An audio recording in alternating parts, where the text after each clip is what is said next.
വിവാദങ്ങളുടെ പശ്ചാത്തലത്തിൽ സമരാഗ്നി യാത്രയുടെ ഭാഗമായി പത്തനംതിട്ടയിൽ കെ സുധാകരനും വി ഡി സതീശനും നടത്താനിരുന്ന സംയുക്ത വാർത്താ സമ്മേളനം ഒഴിവാക്കി. വിവാദം സംബന്ധിച്ച ചോദ്യങ്ങളോട് കെ സുധാകരൻ പ്രതികരിക്കാതിരുന്നപ്പോൾ സംയുക്ത വാർത്താ സമ്മേളനം ഉണ്ടാകുമോ എന്ന മാധ്യമപ്രവർത്തകരുടെ ചോദ്യം പ്രതിപക്ഷ നേതാവിനെ ചൊടിപ്പിച്ചു. ആവശ്യമില്ലാത്ത ചോദ്യങ്ങൾ എന്തിനു ചോദിക്കുന്നു, ഉണ്ടെങ്കിൽ നിങ്ങളെ അറിയിക്കാമെന്നും പ്രതിപക്ഷ നേതാവ് പറഞ്ഞു. അതേസമയം വി ഡി സതീശനെതിരായ കെ സുധാകരന്റെ അസഭ്യ പരാമർശത്തിൽ പരിഹാസവുമായി കെ മുരളീധരനും രംഗത്തെത്തി.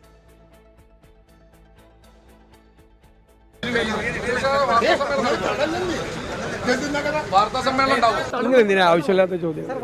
ഞങ്ങളുള്ളപ്പോൾ നിങ്ങൾ അറിയിക്കുമല്ലോ.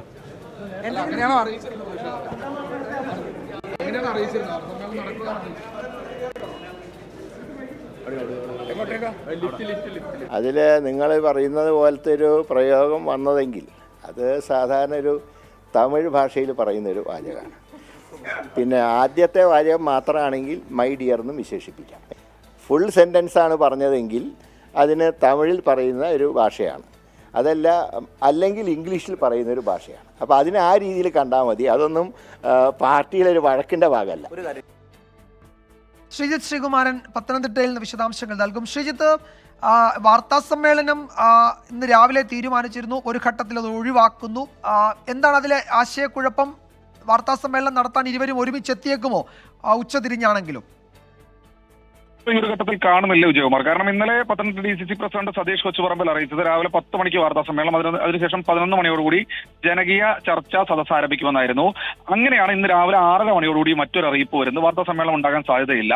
ഈ ഒരു ഘട്ടത്തിൽ KPC പ്രസിഡന്റ് പത്തനംതിട്ടയിലും പ്രതിപക്ഷ നേതാവ് ഉള്ളത് ആലുവയിലുമാണ് എന്നൊരു വിശദീകരണമായിരുന്നു ആദ്യഘട്ടത്തിൽ നൽകിയത്. പക്ഷേ അതിനുശേഷം ഈ വാർത്ത മാധ്യമങ്ങൾ നൽകിയതോടുകൂടി പ്രതിപക്ഷ നേതാവിന്റെ ഓഫീസ് ഒരു വാർത്താക്കുറിപ്പ് അല്ലെങ്കിൽ ഒരു വിശദീകരണം ഇറക്കുന്ന ഒരു സാഹചര്യം ഉണ്ടായി. അവർ പറഞ്ഞത് ചില അനാരോഗ്യങ്ങൾ ഉണ്ടായിരുന്നു, അതുകൊണ്ട് എത്താനാകില്ല എന്ന് DCC നേതൃത്വം അറിയിച്ചിരുന്നു എന്നാണ്. പക്ഷേ അതും പിന്നീട് കോൺഗ്രസിനും പ്രതിപക്ഷ നേതാവിനും അമളി പിണയുകയായിരുന്നു. അങ്ങനെ അത്തരത്തിൽ യാതൊരു അറിയിപ്പും തങ്ങൾക്ക് ലഭിച്ചിട്ടില്ല എന്ന് DCC പ്രസിഡന്റ് സതീഷ് കൊച്ചുപറമ്പിൽ തന്നെ പറയുന്ന ഒരു സാഹചര്യം ഉണ്ടായി.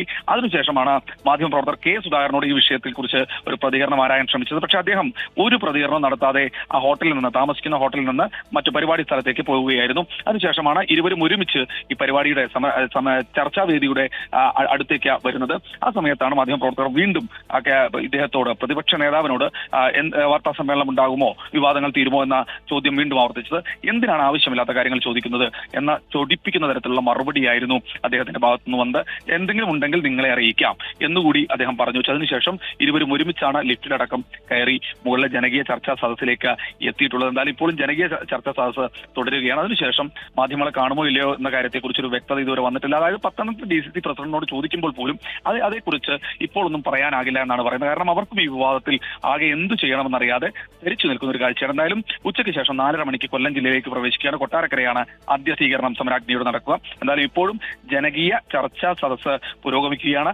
രാഷ്ട്രീയ പ്രചാരണ ജാഥ ഒരു തരത്തിൽ കോൺഗ്രസിന് രാഷ്ട്രീയ പ്രതിരോധ ജാഥയായി മാറുന്ന കാഴ്ചയാണ് ഏറ്റവും ഒടുവിൽ സമരാഗ്നി ജാഥയിൽ നിന്ന് പത്തനംതിട്ടയിൽ നിന്ന് റിപ്പോർട്ട് ചെയ്യാനുള്ളത്. വിജയകുമാർ